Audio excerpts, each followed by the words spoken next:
Forestil dig, at du blev meget alvorligt syg. Jeg har stået på en altan på 10. sal og overvejet at tage turen ned. Forestil dig så, at du fandt en medicin, du følte hjalp på din sygdom. Hvis ikke jeg kunne få lov til at ryge cannabis, så ville jeg slå mig selv ihjel. Men at du blev nødt til at blive kriminel for at kunne bruge medicinen. Jeg vil bare gøre alt. Hver dag bryder hundredvis af danskere loven, når de bruger cannabis mod deres sygdom. Jeg kan sige, at jeg har givet det til nogen, og de har fået positive resultater. Hvorfor, hvordan, det ved jeg virkelig ikke. I det her program følger vi en række syge danskere, der nu har bevæget sig ud i en underverden af pushere, amatørbehandlere og gør det selv medicin.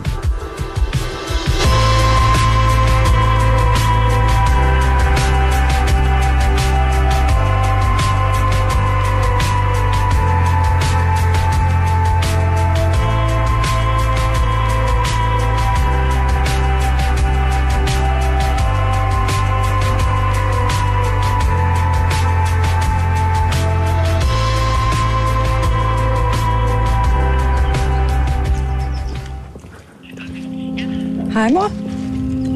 Nå, jeg skulle bare høre, om du var oppe. Vi er i Charlottenlund, i den velhavende og konservative del af hovedstaden. Louise er på vej hjem til sin mor, Bente, der er alvorligt syg af kræft. Hun skal hjem og pynte op til jul og give sin mor cannabisolie. Velkommen. Er du ved at være klar til... Ja. Vil du have det på en ske? Jamen, det skal hen til, hvad jeg plejer. Okay.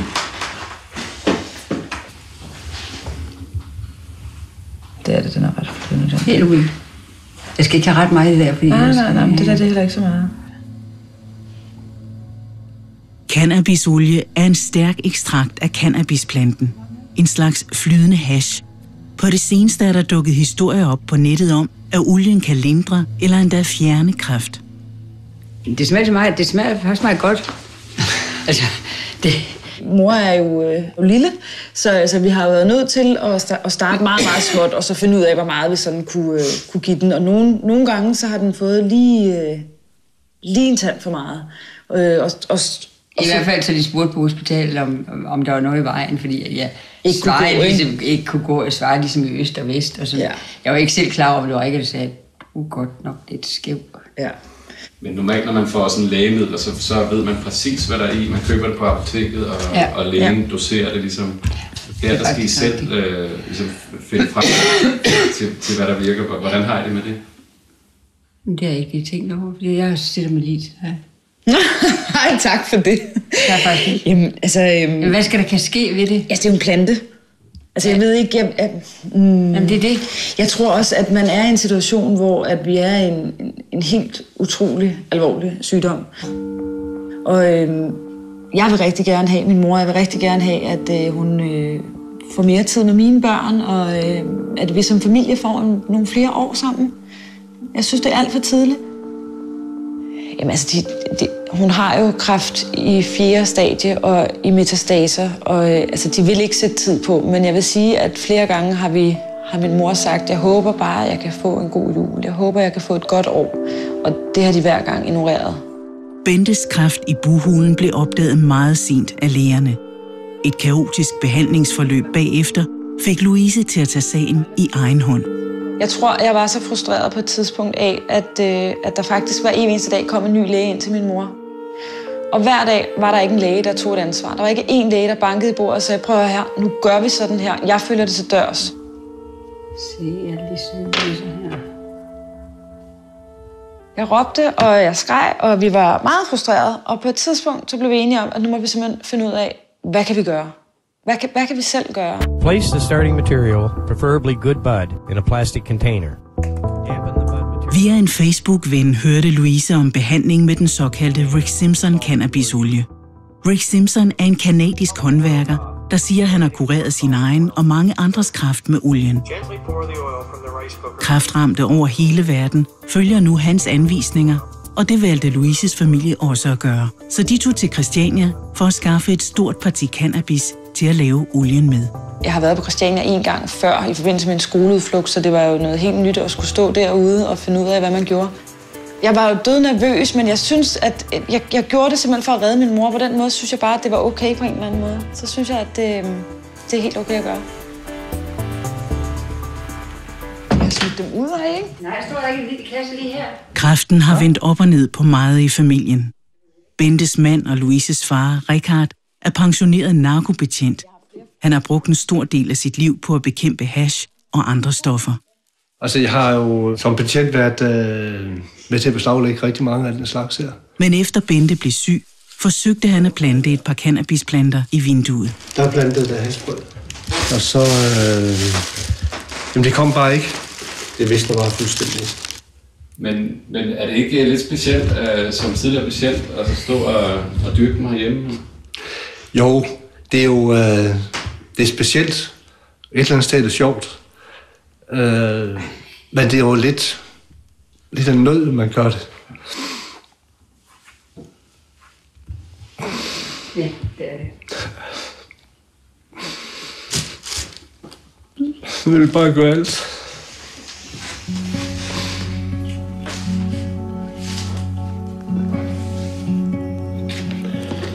Så det er bare til at smide ud. Bente og hendes familie har ladet os følge dem i tiden frem til næste scanning. Den skal vise, om Bentes kræftsvulster vokser, eller om kemobehandlingen sammen med cannabisolien har slået dem ned.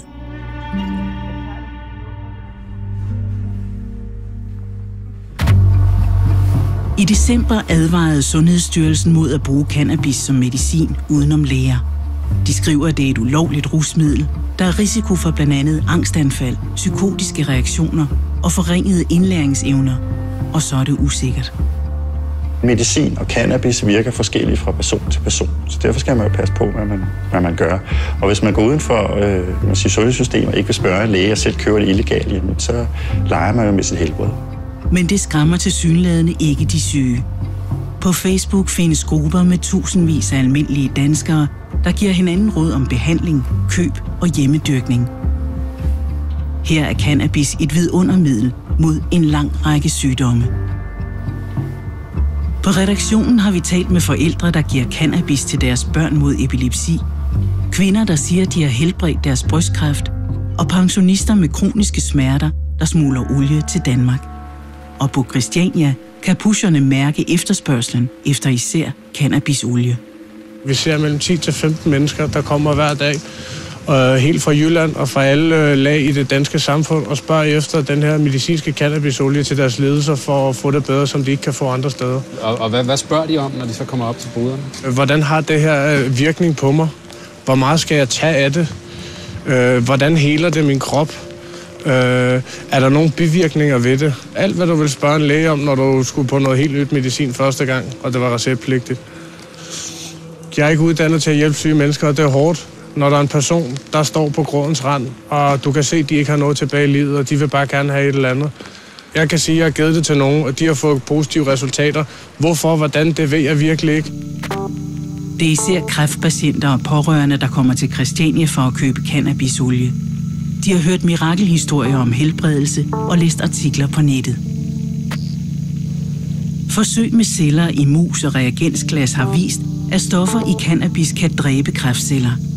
Det er ifølge Kræftens Bekæmpelse lovende forskning, men resultaterne er modstridende, og der findes stadig ikke kliniske forsøg på mennesker, der underbygger det. Vi er taget til en københavnsk forstad for at møde en mand, der siger, at han har hjulpet flere hundrede danskere med behandling med cannabisolie. En ung pige, der ønsker at være anonym, har kontaktet ham, fordi hun har oplevet alvorlige bivirkninger efter HPV-vaccine. Da du kom her første gang, hvad havde du af problemer og lidelser? Jamen altså, der kom jeg første gang hos dig, der var det jo, fordi min hverdag var gået i stå, og jeg ikke kunne varetage nogen som helst opgaver i min hverdag mere, fordi at jeg var så fyldt af smerter. Jeg fungerede slet ikke. Hvad hedder det? Vi har jo prøvet en masse ting. Først CBD, var det ikke sådan? Jo, vi startede med CBD-olien. Ja, og det rykkede en del. Ja. Og så har vi prøvet noget THC, og vi har igennem noget sølvvand, og en hel masse ting har rykket. Jeg foreslår, at vi prøver at se, om vi kan gøre dig helt rask, så du i fremtiden ikke har brug for sådan noget her. Ja. Så derfor så vil jeg foreslå, at du tager 0,5 gram af det i 10 dage. Det er en ren Ulrik Simpson-olie, der er lavet på indica cannabisblomst. Og efter de 10 dage, så lader du være med at tage noget som helst overhovedet i 2-3 dage, for at se, hvad din normale tilstand er. Du får den her med.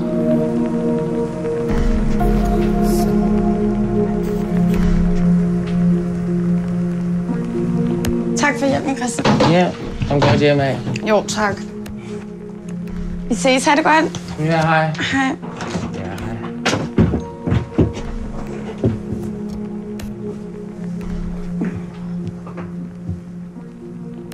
Hvor tit laver du så nogle konsultationer? Lige så mange, som herren sender til mig. Fordi jeg kan ikke afvise nogen jo. Det vil jo også være ulovligt et eller andet sted. Man ikke, hvis der er en, der er ved at dø, og man bare afviser personen, og man faktisk godt kan hjælpe personen, så er det jo faktisk også ulovligt. Så alle, der kontakter mig, alle hjælper jeg. Christian Mærsk er tidligere soldat og socialarbejder og sælger olien via sin hjemmeside og Facebook. Der er en, der skrev i går. Hej Christian, mit navn er. Jeg er cancerpatient på 5. år og er interesseret i alternativ behandling. Har du mulighed for at kontakte mig? Og så får de så vejledning ud derfra. Og der er jo noget, der hedder nødværsparagraferne. Så jeg ved godt, der er nogen derude, der siger, at du må ikke give vejledning, og du må ikke dit, og du ikke må dat. Nummer 1, jeg har jo ytringsfrihed. Nummer 2, jeg må godt referere, hvad andre siger. Jeg vejleder ikke ud fra et lægeligt synspunkt. Jeg vejleder ud fra andre patienter og Rick Simpson og hvad de siger, og det fortæller jeg også klart og tydeligt. Sidste år blev Christian Mærsk dømt for at dyrke et stort antal cannabisplanter i en lagerhal i Farum. Han forsvarede sig med, at det var til medicinsk brug for patienter. På YouTube lægger han videoer ud om sin kamp for cannabismedicin og mod lægeverdenen og medicinalindustrien. Jeg er ked af at sige det, men sandheden er, at I overlever bedst, hvis I lyver over for lægerne, kommunerne, psykologerne, indtil I er raske. Jeg ved godt, at der er mange læger, der ikke ved så meget, og der er mange sygeplejersker, der ikke ved så meget, osv. Men dem bag det her led ved det. Hvordan kan det være, at du ved så meget, så når de andre ikke ved? Fordi jeg sætter mig ind til det. Jeg bruger tiden på at sætte mig ind i det. Det gør de ikke. De får deres uddannelse. Det gør jeg via internettet. Ja. Og du stoler på alt det, du læser? Nej, jeg stoler ikke på alt det, jeg læser. Men jeg stoler på det meste af det, jeg får fra mine Anonymous-folk. Sådan her. You're a legend. Det er The World Revolution. Der er revolution i gang, jo. We got some legal weed. Flere og flere steder rundt om i verden bliver rå cannabis gjort lovlig eller afkriminaliseret, enten til medicinsk brug eller for alle. Stoffer i cannabis har en række dokumenterede positive effekter på syge. De kan lindre smerter, stimulere appetit, dæmpe kvalme og virke muskelafslappende. Derfor oplever især patienter med kræft, sklerose og kroniske smerter, at cannabis hjælper dem. Men når det handler om rå cannabis, så afviser Sundhedsstyrelsen, at de kan anbefale det som lægemiddel. Altså inden for den medicinske verden er der sådan set kun én ting, der tæller, det er kliniske forsøg i mennesker. Der findes ikke nogen kliniske forsøg, der viser, at rå cannabis har en ønsket effekt på et gruppe af mennesker. Hvor man også har en kontrolgruppe, der for eksempel har fået snydemedicin og har et dobbeltbindet forsøg, hvor både lægen og patienterne ikke ved, hvad de får udleveret osv. Så der er simpelthen ikke tilstrækkelig forskning, der viser, at det har en effekt, som kunne gøre, at man kunne godkende det som medicin. Hvis man vil bruge cannabis medicinsk, anbefaler Sundhedsstyrelsen, at man beder sin læge om for eksempel det godkendte lægemiddel Sativex. Men det er dyrt, og kun 55 personer fik udskrevet det i 2012. En af dem er Jack Mikkelsen. Midt i sin ungdom blev Jack Mikkelsen ramt af en alvorlig form for sklerose. I dag er han førtidspensionist. Han er flyttet sammen med sin kæreste, der også har sklerose. Sammen har de startet en hjemmeside, der anbefaler kørestolsvenlige oplevelser. Altså, jeg forsøger at skabe noget sammen med Vibeke her. Det er min fremtidsdrøm egentlig. Det er at skabe noget, så jeg kommer ud af den her forbandede førtidspension. Au for satan. Skal vi lige tage en spasmetest? Kommer der spasme? Jamen, det kan du se. Den har fået. Jack Mikkelsen får konstant smertefulde kramper i benene, men i stedet for at bruge det godkendte lægemiddel Sativex, kører han hen under emhætten og tager et par sug af en joint.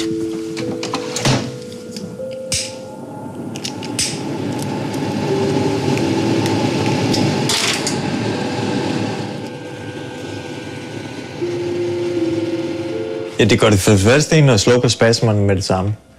For det andet så dæmper det rystelser, og det var rent faktisk i tidernes morgen en læge inde på Sklerosehospitalet, som sagde til mig, at jeg skulle prøve at ryge noget cannabis for mine spasmer.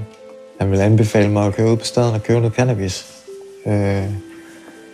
Fordi at jeg havde prøvet alt. Da du så begyndte at ryge, hvordan var forskellen for dig? Det var en åbenbaring. Fra at have levet et liv i sådan forholdsvis ret meget smerte og spasmer hele tiden og sove ikke ret meget om natten og den slags, til at kunne ånde igen.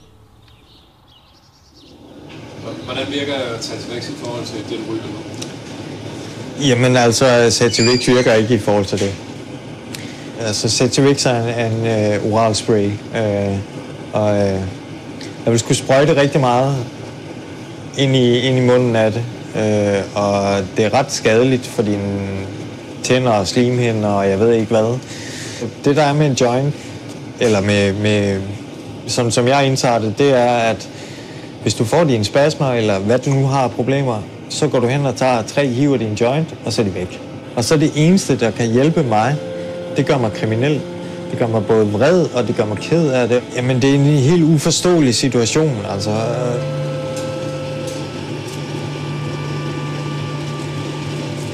Hvis ikke jeg kunne få lov til at ryge cannabis, så ville jeg slå mig selv ihjel. Så havde det simpelthen... jamen, det har været for smertefuldt.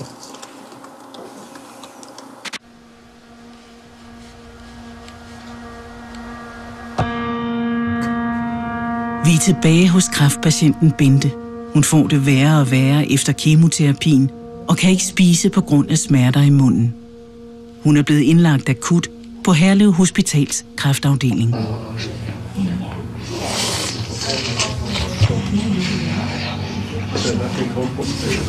Du har haft bivirkninger i 6 dage, og du skal have kemo igen om 6 dage. Og det er kun blevet værre. Ja. Jeg har overvejet det. Sandsynligheden for, at bivirkningen bliver så slemme næste gang, at du ikke... Altså, du... Ja, det er han. Ja.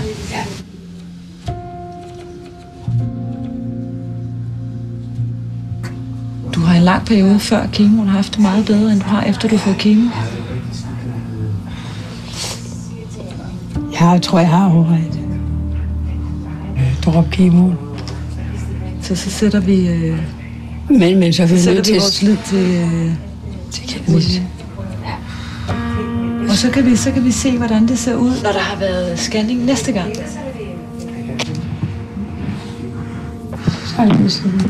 Det gør vi. Ja.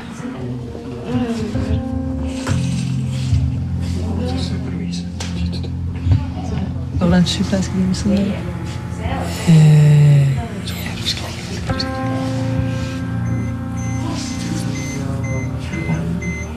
tag det ikke ret meget.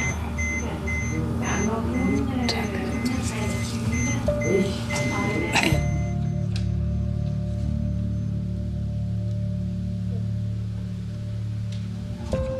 Det er også bedre at få 3 gode år end 6 dårlige.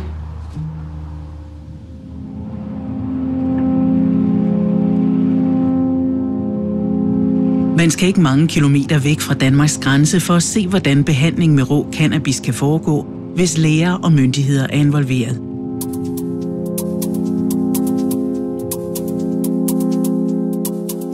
I Flensborg bor danske Liliane Moriello.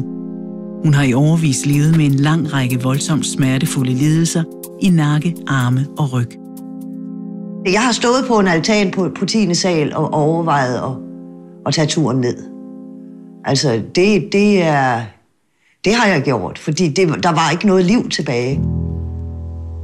For et år siden kunne jeg ikke engang holde mit eget hjem. Jeg lå på den sofa der, og jeg havde så mange smerter. Da det var værst, tog hun op til 28 piller om dagen. Altså, apotekerne var det egentlig de første, der sagde til mig, om jeg var klar over, hvor farlig den medicin, jeg tog, var, altså gigtmidlerne. Og jeg burde ikke tage dem dagligt, men jeg kunne heller ikke leve uden dem, indtil jeg så blev cannabispatient. Hej. Ich möchte gerne meinen Medizin abholen. Cannabismedicinen Bedrocan er produceret i Holland og bliver udskrevet af læger i flere europæiske lande, blandt andre Tyskland. Ja, genau. 2 Bedrocan und eine Bediol. Super. Det er cannabisblomster, eller topskud, som man også siger.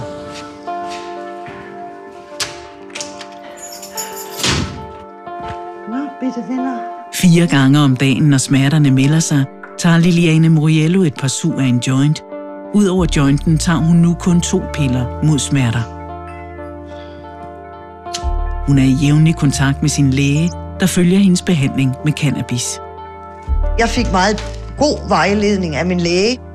Meget lødig og saglig vejledning i, hvordan jeg skulle påbegynde behandlingen, hvordan jeg langsomt skulle trappe op til det, der så hedder vedligeholdelsesdosis.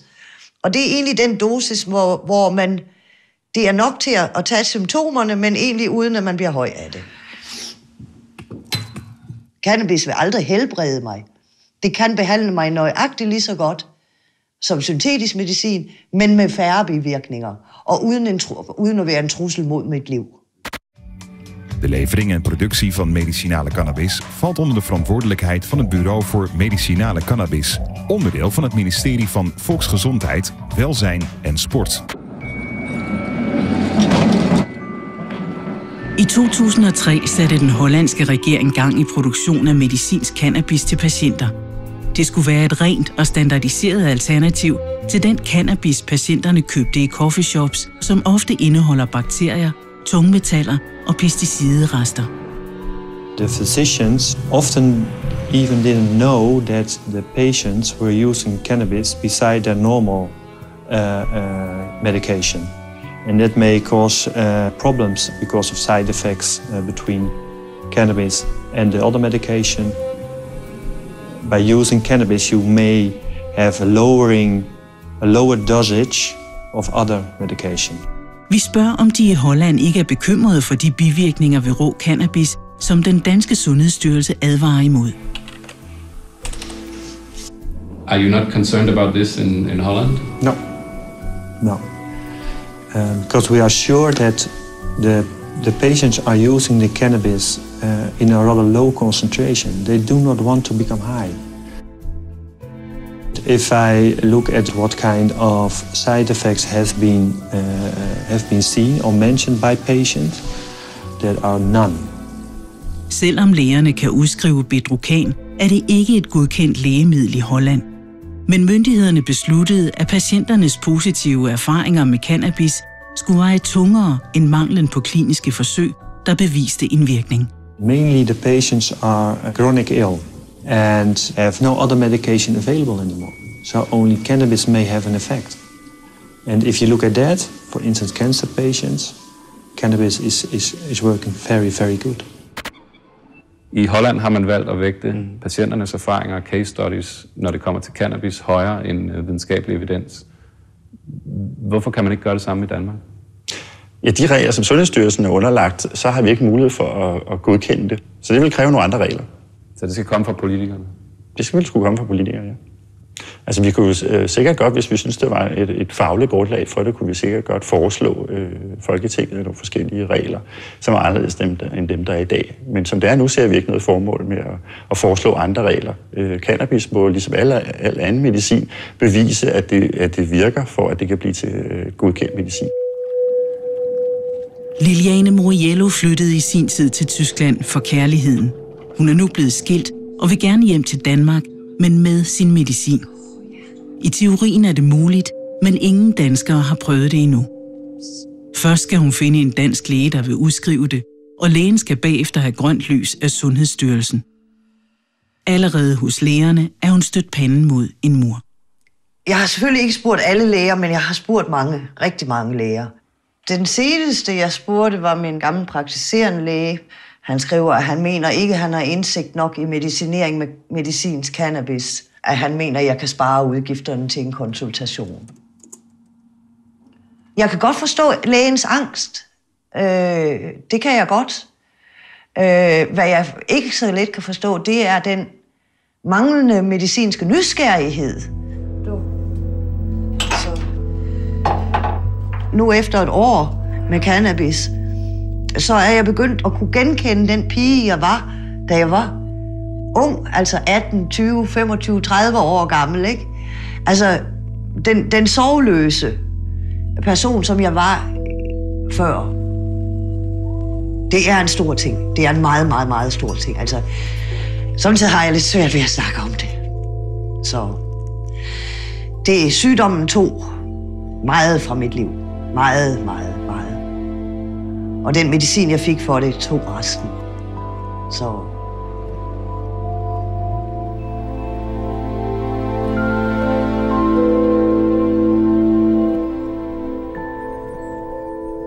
Mormor, vil du tegne resten af græsset og farvedelen i bagefter? Jeg giver dig ikke farvegræs, det er så kedeligt. Ja, det kan Moster få. Vi er tilbage hos kræftpatienten Bente, en måned efter hun droppede kemoterapi og satsede på cannabisolie. Jeg har det okay nu. Ingen problem. Og jeg har fået taget nogle piller fra, en binyrebark, tror jeg, jeg har fået taget fra. Og en kvalmepille, jeg har fået taget fra. Hvad vil du sige? Nå. Men det er nemmere at være sammen med børnebørnene, også de store nu. Altså, okay. Du kan meget bedre at lave noget og snakke og have dem oppe hos dig. Okay.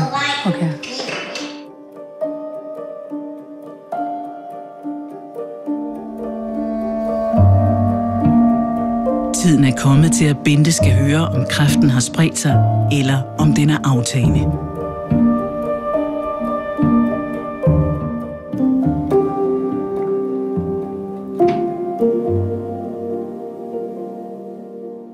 Det kan være, det meget skal fortælle om, hvad jeg fik af svar. Ja. Jeg kan faktisk ikke rigtig sige, om det er godt eller ikke godt. Men det er jo noget med, at de mener ikke, det har bredt sig. Så lige nu er vi faktisk fuldt tilfredse, ikke? Jo, skal vi ikke være tilfredse? Det er i hvert fald ikke et negativt svar. Nej. Men jeg måske håbet på lidt mere. Jeg har håbet på lidt mere, ja. Men du har det bedre, end du har haft det i 10 måneder. Altså, vi har givet dig det, mens du har fået kemo, så var sandsynligheden for, at olien havde den bedste vilkår, den var ikke til stede. Men nu er kemoen ude af kroppen, så er det bare... Olien. Så har vi bare olien at tænke på. Ja.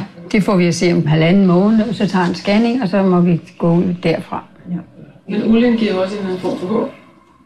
Ja, det er jo det giver håb. Altså, det giver mig håb, det gør det der olie. Men det er stadig ulovligt. Jo, det er stadig ulovligt. Altså, det ved jeg godt. Men man kan sige, at man er kriminel, når man gør det her i forhold til loven, men ikke, jeg er sikker på, at den almindelige dansker vil ikke synes, man er kriminel. Det er jo lovgivning, der er sat, og det er dem, der dømmer. Det er jo ikke, altså... Formålet er jo sådan set medicinsk behandling. Ja. Og det, jeg tror, var der for 15 år siden, da jeg var i en arbejdsafdeling, så har jeg nok ikke set på det, som det var en sygdom. Nå, så har sagt, det der det er kriminelt, det må man ikke. Ja, det tror jeg faktisk også. Ja. Og det havde det også for 5 år siden. Ja.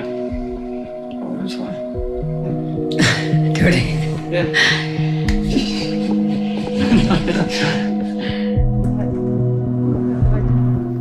Nu er de danske cannabispatienter begyndt at organisere sig.